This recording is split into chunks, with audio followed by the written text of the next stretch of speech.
This is the Sandman podcast on TV Podcast Industries, and we're discussing the Sandman Season 2, Episode 7, Time and Night. In the beginning was time.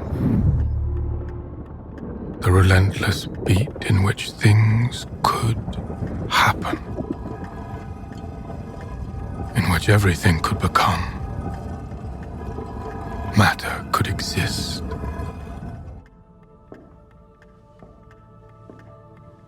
In that coming together, the universe was possible. All versions of it. They exist as he wishes it. Such is the nature of time in his realm. Well? Hello, Father. What do you want? You only come here if you want something. Cannot a son call upon his father with no motive but to wish him well? Of course you can. It just never happens.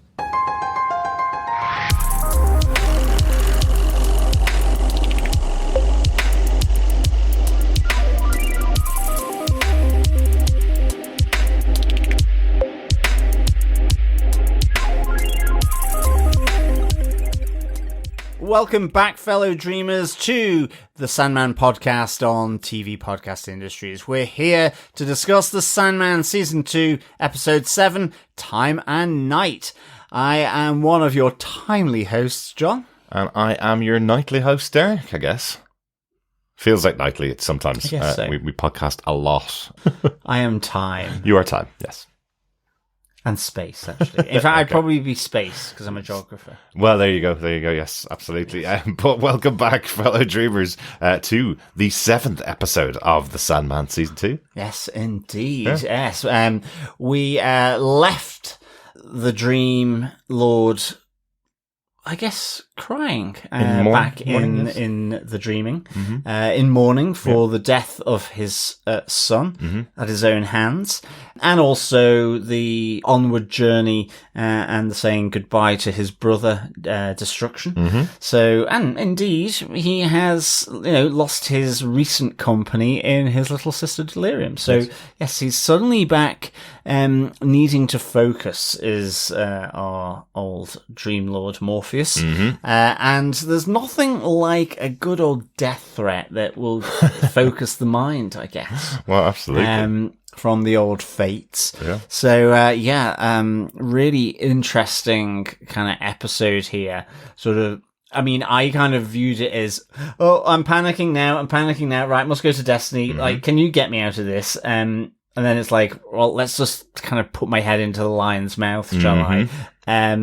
Do you think you could let me off? And then finally it's like, oh, well, I'm going to have to go to mum and dad for some kind of hand me out that will get me off all of this issue. Maybe mummy and daddy can get me out of it. Yeah, yes. exactly. Yeah. So I really enjoyed this sort of adolescent type episode of Dream. Yes. But just before we get into our spoiler-filled discussion, fellow dreamers, just a quick reminder, if you're just picking us up at the moment, please head on and subscribe to the podcast over at tvpodcastindustries.com, where you can subscribe on any dreamy or non-dreamy podcast catcher of your choice. We are also over on Facebook at facebook.com/groups/TV Podcast Industries, where you can get involved with our spoiler threads for each and every episode of The Sandman. And if you love sending in feedback, as we love to receive it,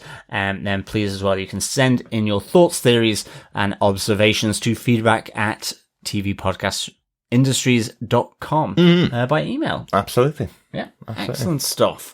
But I think with that, shall we crack on with our spoiler-filled discussion?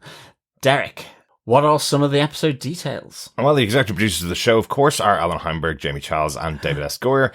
The teleplay for this episode was written by Vanessa Benton. She was a staff writer on the series and previously worked on How to Get Away with Murder as well, which is interesting. murder. Well, you were a fan of How to Get Away with Murder, John. I know you watched a couple of seasons of that. I did. Yeah. Do like a good old sophomore murder kind of situation going on. Yeah. Like Scream Queens. Well, the first season of Scream Queens. Okay. That seems very different from How to Get Away with Murder. Well, it is, but it's still sophomore-esque. You like a good comedy murder show for the most part. Yes. Like Only Murders in the Building. Well, that good fun. Yeah, that is good fun. Yeah.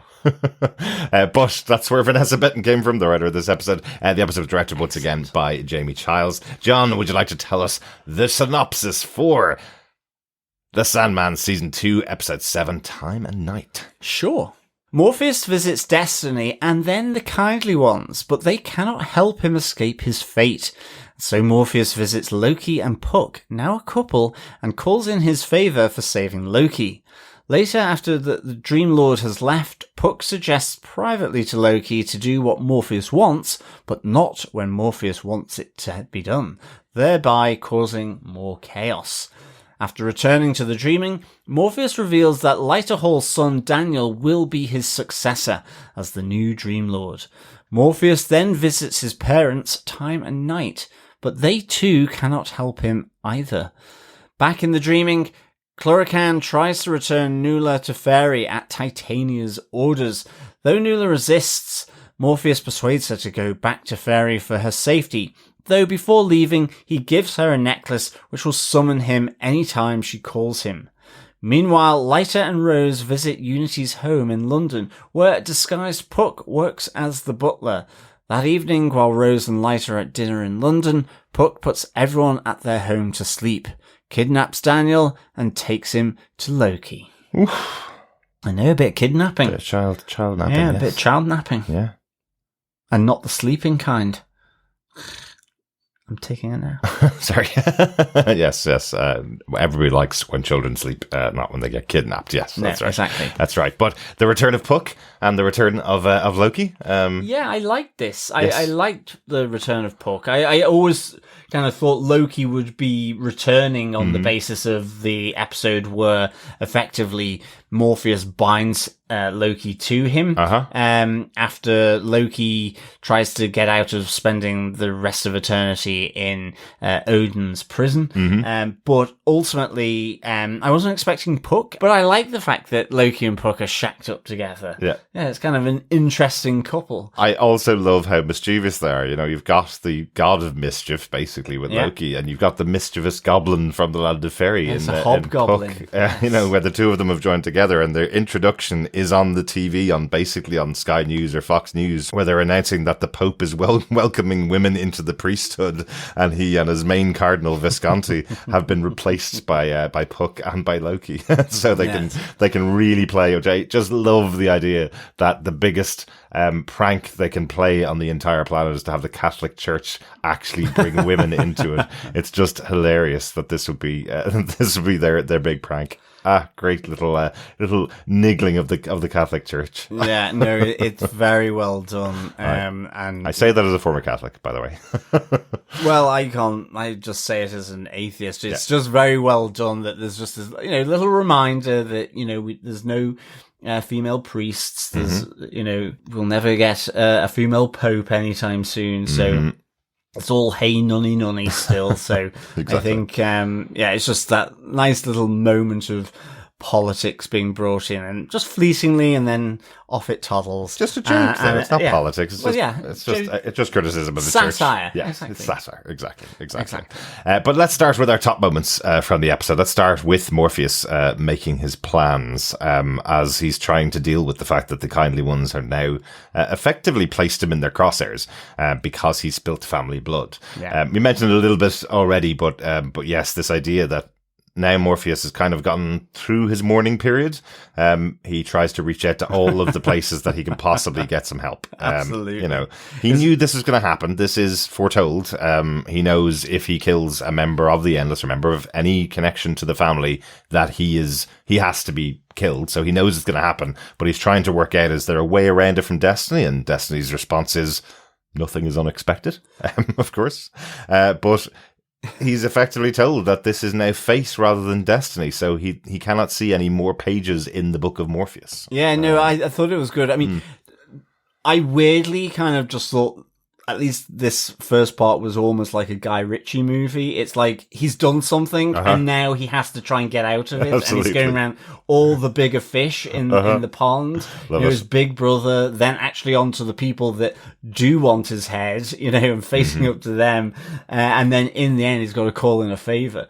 It just felt very Lock, Stock and Two Smoking Barrels. And I thought it was really, really well done. Yeah, I like the fact that Destiny also goes, well, I did tell you not to kill Orpheus. I did tell you, and that's why I wasn't going to give you the information about where he was, because I knew if I did, then you'd go ahead and do this, and then you'd die, and that was the destiny. Nothing is unexpected here, right? No, exactly. I mean, I do like the writing here, and I don't know whether it's direct from the comics, but I love it when Destiny says destiny is determined by one's actions. The pages are currently empty, but what if I'm fated to die, asks Morpheus, and he goes, then that is a matter for the fates. And I just like providing that distinction that ultimately, his big brother is saying, well, your death is not yet written. You have many sort of routes and pathways and choices to make, to get to that death. And it may not even be related to this. It could be, who knows? But if you are fated to die, well, then that is a matter for the fates, the Furies, or as they call them, the kindly ones. And then we get to see the Dream King visiting the fates effectively to plead for the lives of those that I serve. He becomes very, very humble. But they kind of, your crime will be avenged. All roads lead to your sister's realm. Death, which is a great, again, just really good writing. I just love it. It's weighty. It's kind of like, to me, it just feels like modern Shakespeare, and I really, really enjoy it. Absolutely. And I like that the kindly ones effectively tell him that they will not be the ones to kill him until somebody calls upon them to end it, but the list of Morpheus's enemies are endless, as they say. So, exactly. So he may not be endless anymore, but the list of his enemies is. But I did want to call out just one tiny thing, just because you mentioned it about Destiny, talking about the paths that he can't see because he can only see destiny. He may not be able to see fate. He can't see exactly what's going to happen to Morpheus in the future. Just a little callback there to what Delirium almost threatened Destiny with in the past, that she can see some of the pathways that Destiny can't see because he's so focused on that, maybe not linear pathway, but the specific pathway of destiny, and she's not focused on what destiny brings to a person. She's focused on that delirium that guides a person to. Absolutely. I think, she says not all paths are linear, and I do kind of really like that. It's such a good aspect of saying not everything is fated. Exactly. You might look down the road and see that you're going to come to such and such, but then you might get whisked off by something else. Yes. And like Dorothy, suddenly find yourselves not in Kansas, but in the land of Oz. Whisked off in the land of Oz. Yes. That could be what happens. That's exactly what Delirium's talking about. And I think then it gets even more desperate, of course, for Morpheus, because who then does he have to turn to? But it is the Lord Jester, the chief trickster, Loki, that he must go to. And as you say, who's currently disguised as the Pope, with Puck as his right hand cardinal. And I'm just like, okay, then you're in trouble when you're having to start calling in favors from the tricksters of this world, who are, and as it transpires, hugely and potentially unreliable. Oh, yes. Solid rock they are not.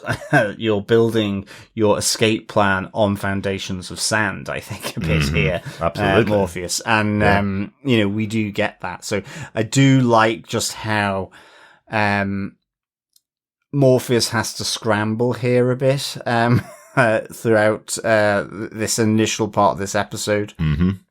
Absolutely. Yeah, it's just a great idea. And again, having the return of those two characters, Loki and Puck, and what are they going to do with this information? What are they going to do about it? I love, Loki saying that he doesn't like being trapped like this. He wants to be free, and the response from Puck is, "Well, you're free to mess with them. You may not be free, but you're free to mess with them." Exactly. Yeah, you can still mess with him, give him what he wants, but not when he wants it. Mm-hmm. I mean, and he actually says we could always set the kindly ones on him ourselves. So, there's a little bit of a jagged edge here, really, from Puck. He truly is the Machiavellian, and with a bit of a sting potentially. So I kind of, this was just really, really, just the progression of Morpheus's desperation with the people that he goes to, and ultimately then coming back to Mummy and Daddy as the kid. It's like, help me, Mummy, help me, Daddy. Well, yeah. Do in that sense, but coming up against the absolute arse that is his parents. Oh, absolutely. And, he starts with Time, who it turns out is the father of the Endless. This guy just it cracks me up. Just his conversation with him where this is Time. This is the one thing that, he has his time, and the first thing he says to Morpheus when he arrives is Time always has his time wasted by his children. Absolutely. Well, it's also, you think because I'm called Time that I have time to waste. Exactly. And I don't. I do like the fact as well. It's, they are here because, I think, is it Lucienne has kind of asked, well, who writes the laws? Who writes the laws that the fates will do this for spilling blood? And it's Null, actually. Yeah. It's basically almost like saying, okay, well, we could get the judge to rewrite the law. Exactly. Yeah. If the law is against us, let's go and just have those laws rewritten. Just some great lines from Time, though, where he's saying, children are the inconvenient cost of love. You spilled family blood because you were weak, and you expected me to be as weak with you as you were with your son and let you off. I do not love you, Dream, but do you love me? Are you that weak that you would love me, kind of thing? Just a really harsh conversation. And it feels like, actually, I'm not sure whether he went to Time to get a solution to this. I think he went to Time to find a way to his mother. Yes. Almost, to find his way to Night. Yeah. I think that was kind of it, because this guy would never help him, He even speaks to him about, again, you're talking about the personification of Time here. He even says to him, how could I help you? Could I send you back in time to that time when Orpheus asked you to stand in front of Hades? Would you do that if I sent you back then? No, you wouldn't. Of course you wouldn't. So I will give you the peace of knowing that there is absolutely nothing you could have done. Your death is coming. Destiny's book has an ending, and so do you. Yes. Thanks, Dad. And what a great dad. I mean, it's such an estranged, loveless relationship with his father. I mean, even though Dream is like saying a child cannot help but love their father, I learnt that from my son. Yeah.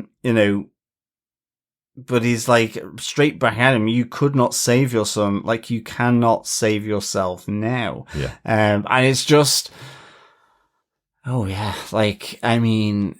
brutal. And I guess, it's kind of like the gods, isn't it? It's like, it is. Whether it's Zeus or Jupiter or even, I guess, royalty, this notion of estranged, fairly loveless, functional relationships. I mean, even royalty, it's like, well, okay, you're going to succeed me. Yeah. So therefore, I'm going to tell you how to curtsy or bow before I do anything else, exactly. Or you must know the machinations of the state and your role in it before,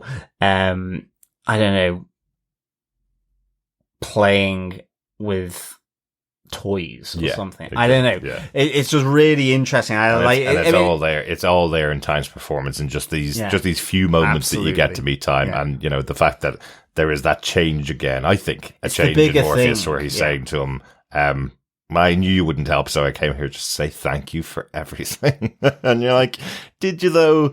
Did you think he might be able to help? Maybe you did think that he would be able to put you back in time and make a different change. But no, he was on this course. This was fated to happen. He was always going to be the one to end Orpheus's life and was always going to be fated to die. So, and ultimately, I mean, and then, as you say, he goes to his mother and you suddenly realise that this family is probably the most passive-aggressive family ever. I mean, I really do like her, like how I think she says sort of by the end, well, if you want to blame me for how you turned out, then do so. It's my final gift to you. And you're just like, oh, wow. Christmas must have been awful in their house. Yeah. But she even, she also has a go at the rest of the family as well. She says Destiny comes and talks. Delirium skulks around sometimes, but I have no idea what she wants. And then saying to Dream, did you think reintroducing me to your father would have fixed everything? Is that what you thought was going to happen here? That if you reintroduced me... nice to your father time, that everything would be fine again. No. And then says that she can effectively build a corner of her realm of the endless night to keep him safe, and he would be there forever in a little corner of her space. In his own mini realm. Exactly. And he's like, he declines her offer of help here, and it's like she's mightily affronted by it. So just blame me, it's fine, whatever. It's just so destructive. But one that I think is captured really, really well by these three actors and the writing. And again, it's just that desperation. Ultimately, the Lord of Dreams is kind of left empty-handed after all that he's done.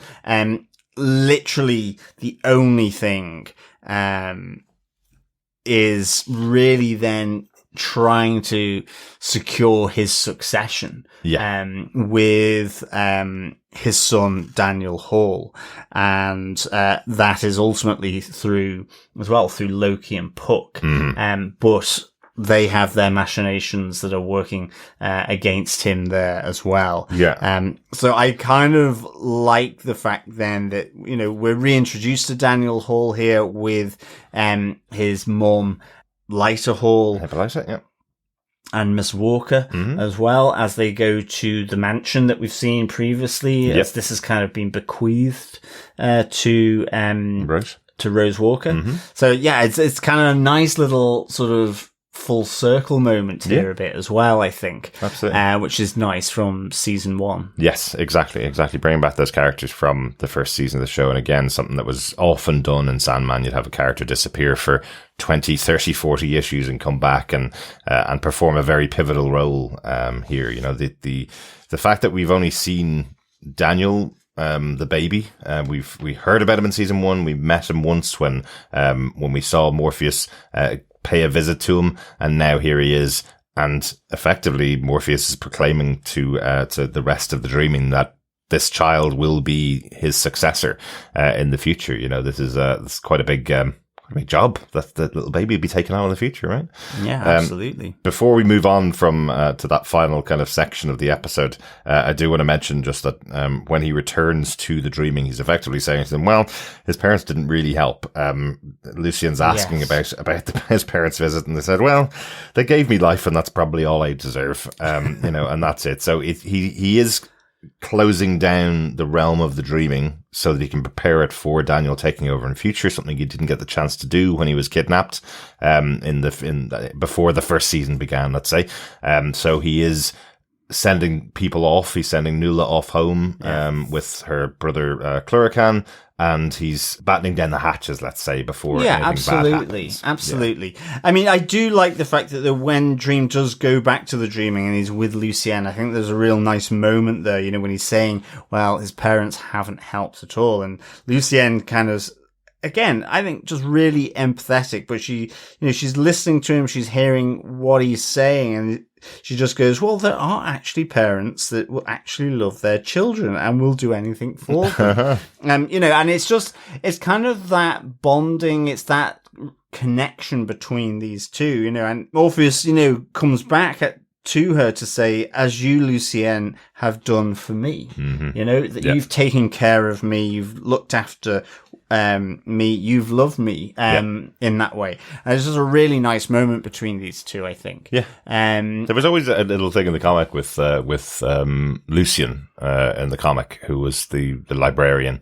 And you always had that feeling that it was, the managing director of the company and their personal assistant, and the PA was the one that ran everything. And that's kind of the relationship they had in the comic, where Dream waltzed about and went to all the different realms doing his little missions, and then he'd come back and Lucian would have just maintained everything. Yeah. And here it's almost, because it's in such a shorter time frame, you do feel that this version of Morpheus in the TV show is much more appreciative of Lucienne and what she's doing for him while he's away. And I do like that she does get at least a thank you out of him. Yeah, I think it took probably 60 or 70 issues for the Morpheus in the comic books to actually thank Lucian for that. So I think it's quite nice to have that little scene between the two of them. But as you say, Puck and Loki, on our last point, Puck and Loki are messing about with their own destinies, not wanting to just wait around for the call from Morpheus to sort everything out. They're going to mess with his plans and kidnap Daniel. So Puck goes to the house while Lyta and Rose go out to dinner in London. Yes, it takes the form of Simon the valet. Mm-hmm. Yes. Yeah. Plays with Daniel and plays with everybody in the house for a little while, and then suddenly puts them all to sleep and takes Daniel away while Lyta and Rose are away or out in town. Yeah, absolutely. And they kidnap her, and so Daniel Hall, the successor for Dream, the one thing that maybe he could put in place so that the dreaming is functional, other than Lucienne, is now in the hands of Puck and Loki, as his parents are out for dinner. Now, interestingly, they bump into Hetty, and I'm not entirely sure why. It feels very deliberate and specific, but I have absolutely no kind of pre-reason for it. Yes. Even though we've seen her before. We have. Hetty is another of the characters who walks the earth without a death date, I guess, would be the way I describe her. So she's popped up before. This is the next time she pops up. I suspect we'll see her back before the season ends. But it's just keep her hand in. She's it's kind of cool to see Mad Hetty appearing here.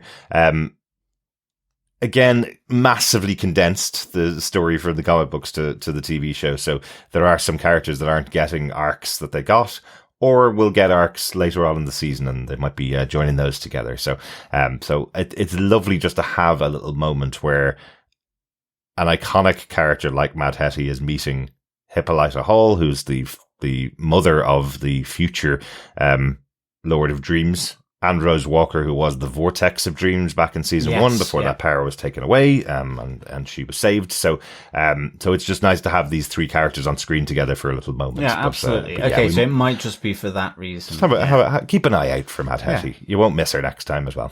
I promise.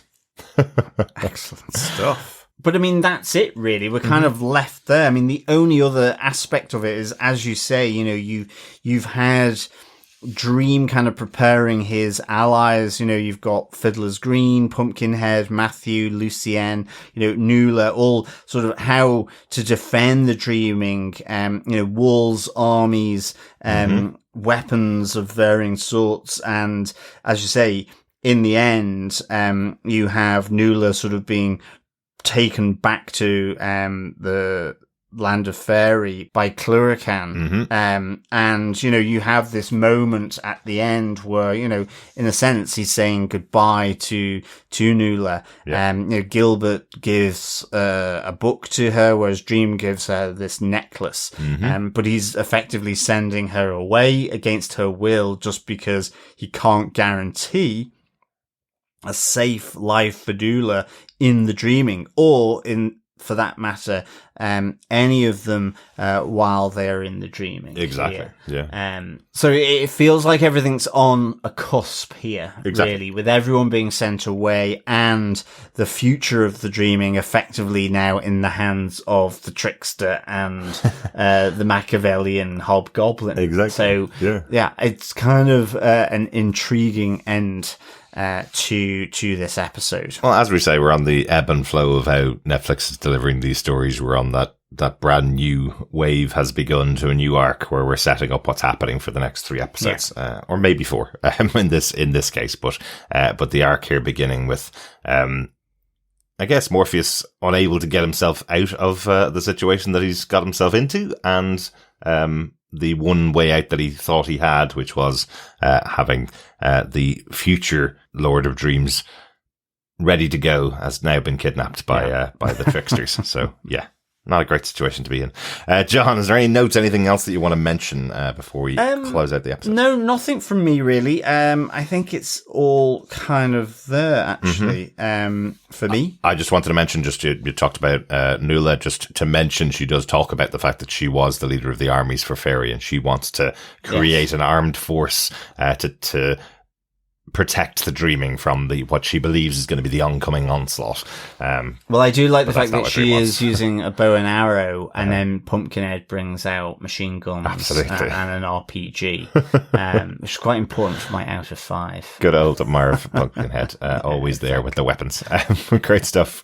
So overall, John, what did you think of this episode?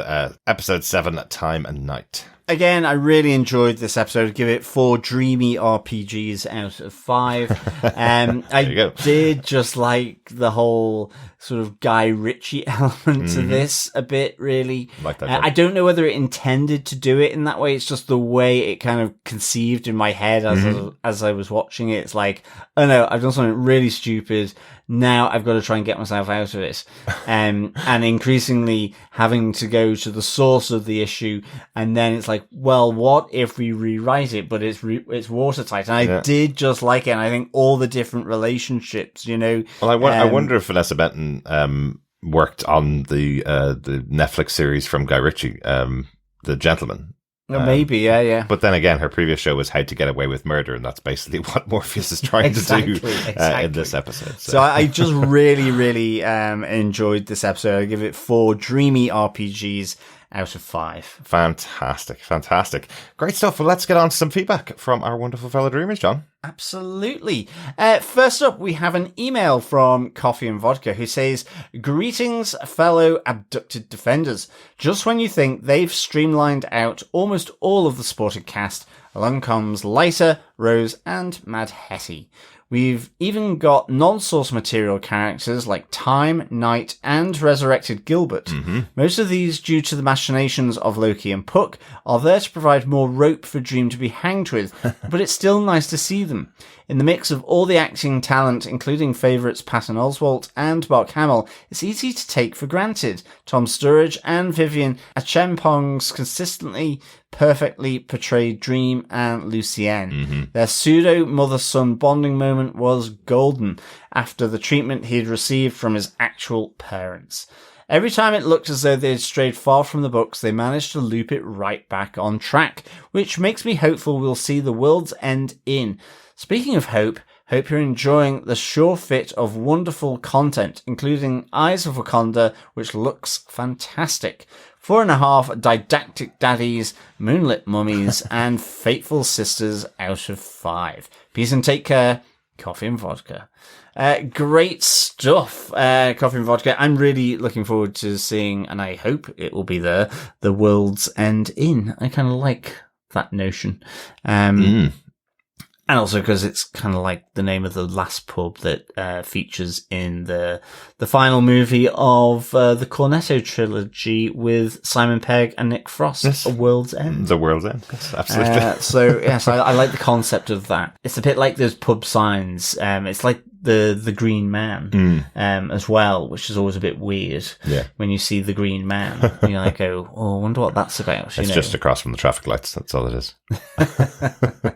Excellent stuff. Thanks, Coffee and Vodka, for your thoughts on there. Yeah, we definitely, as you know now, we were enjoying the massive amount of content and massive amount of shows and movies that were all coming out around the time when Sandman landed. We're about to go into another hectic period of shows that we cover here. We've got Gen V, the season 2 of the Boys spin-off coming up later on in the month of September. We've also got the rest of Alien Earth to go, and we've got the return of Marvel Zombies from the What If animated show from Marvel as well. So lots and lots of stuff, and that's just in September. So there's no slowing down on the surfeit of content. Yeah, loads of stuff coming up. Yeah. I'm totally with you as well, Coffee and Vodka, on Dream and Lucienne's sort of mother-son bonding moment. And I think you're right. Just the contrast with the passive-aggressive treatment and just blatantly blunt, awful parental treatment he receives at the hands of his actual parents is just such a nice moment in this episode. It is, yeah. It's hard not to just call out the actors every week and say how great they are. With Vivian Chapong has just been fantastic since the beginning of the show. I love her performance as Lucienne, and Tom Sturridge, great every week too. So yes, thanks so much for your thoughts there, Coffee and Vodka. Yeah, thanks, Coffee and Vodka. Over on Facebook, Dr. Bob Phillips says, 2 tricksters should not shack up together. There will be blood. And if you steal the babe with the powers of voodoo, then they'll bring the wrath of his sister. Well, auntie and mum in this case, I reckon. There was definitely a touch of Bowie about Loki in that last scene, wasn't there? I don't think he had the same pants that Bowie was wearing in Labyrinth. But yes, a similar kind of style about him. Yes. Oh, definitely. Yeah, the power of voodoo. Yes. Yeah, definitely got Bowie... even a bit of Johnny Rotten going on there. Yeah, I can see that. Dr. Bob continues, watching Dream turn up made me remember ancient traditions I've heard of. Ferret, dried flowers, and wineskins are the traditional gifts one takes to folks in Lancashire, aren't they, John? I've never done that with my in-laws. Well, I do like a good ferret. If anyone ever wants to get me a good present... Bring him a ferret. Bring me a ferret. I think at this stage I've got quite the menagerie of ferrets down my pants, as is tradition our way. Well, I've certainly brought actual flowers, and I've certainly brought wine. You have? I've never added a ferret to that mix of gifts. Maybe an Eccles cake and a Lancashire hot pot as well. I mean, in the same way that if you went to Yorkshire, I'd take a bit of parkin, a bit of custard pie, and a Yorkshire pud. Yeah, and some brown ale. Maybe. Well, some ale, I guess. Or you could bring ale any direction. Well, I know, but wineskin over in Lancashire. Yeah, which is weird. Ale in Yorkshire, I guess. Lancashire's the more barbaric side. York was populated by the Romans much sooner. I see. Right, we're not going back to the War of the Roses. No, but not just yet. Thanks so much, Dr. Bob. Thanks, Dr. Bob. And finally, Paul Chechi Lee says, interesting use of makeup and storytelling. Starting with Dream in Destiny's Garden, you can see that he has bags under his eyes. In one of the shots in the House of the Kindly Ones, his facial hairline seems to be emphasised just a bit to give a shadow to the lower part of his face, and he isn't as pale as he has been, even as recently as episode 6. That's a really interesting catch there. Yeah, you can definitely see that Dream is starting to kind of spiral a little bit as he's grasping at all the straws to get himself out of this situation, using makeup to kind of show that. It's a great way of doing it, and just probably with the lighting as well.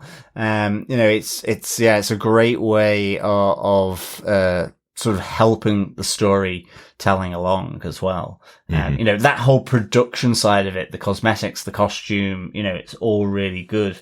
Exactly. And I guess it just feeds nicely into how actors, it's kind of, I know probably loads of actors will kill me for saying this, but it's just like, it is that notion of dressing up, getting into that outfit and feeling part of it. Absolutely. It adds to that sense of your character that you're going to be. I don't think any actor worth his salt would say that they are the sole creation of what their performance is. The costuming, the makeup, the lighting, the direction, the writing, they're all part of the creation of the character. And here using makeup is really adds to it. Definitely.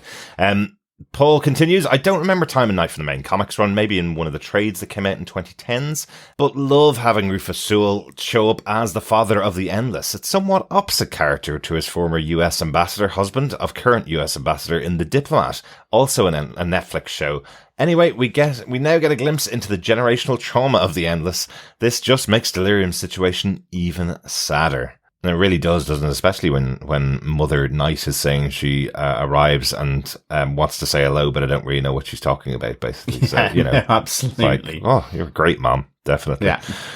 Yeah. I mean, it is just really well done by these two actors portraying such kind of, in essence, almost despicable parents. Yeah, absolutely. It's so well done. Yeah. Yeah, I haven't seen The Diplomat with Rufus Sewell. No. I have to try that out. I like him as an actor, though. I've liked all the other stuff that I've seen him in the past. Paul continues up, poor Nuala, and we finally get Puck being a bit of a bastard. I remember him teaming up with Loki, but the details of the plot has gone from my head. Will not try to cram read 20 plus issues to catch up, but watch the show and see how they choose to adapt the story instead. Fiddler's Green using a machine gun would have been a sight. Has no one thought to put Stephen Fry into a Taken or Nobody franchise? I don't think so. I don't think Stephen Fry would go for that. Although he was in the action-packed V for Vendetta, but in a role that didn't require much shooting of guns, for him at least. Yes, absolutely. But he is great now. It is kind of cool to see him back in this episode as well. I think for me as well, Paul, it's a pretty good idea not to try and cram in 20 odd issues of the Sandman. What I actually did do was I read Death, the High Cost of Living, and all the Death comics just coming in, because I knew this last arc was going to feature that storyline in the extra episode at the end. I want to refresh my memory of that one, but I haven't gone back to pick out the individual issues of the Sandman that we're covering in this arc. But I'm definitely going to be rereading them again, and the show has really sparked my interest in the comics again. And I have them all somewhat as well. Well, I better start reading them as well. I'll read them to you, John. Hurrah. There you go. Or at least I'll hold up the book while you read it.